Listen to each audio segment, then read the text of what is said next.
Hey everyone, today I will be going over how to use the Finder's 4 views on map, so let's get started. First, the icon view welcomes us with large icons offering a canvas to unleash our creativity in arranging files and folders. To tidy up the layout, we can utilize the view menu to snap icons to a grid or sort them by name, while the sort by none options preserves our custom arrangement. Next, we dive into the list view, where files are neatly presented in a single list, with columns revealing vital details like name, date modified, size, and kind. It's a breeze to sort files by clicking on the column headers, and further customization is just a right-click or control-click.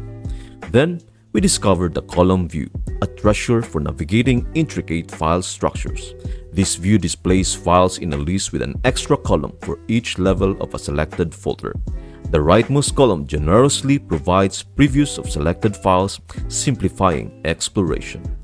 Finally, we enter the realm of the gallery view, designed specifically for folders filled with images or media.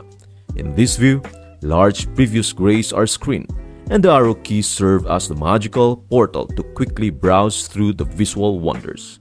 To traverse between these views, a simple click on the appropriate icon at the top of the Finder window is all it takes. Yet, there's more.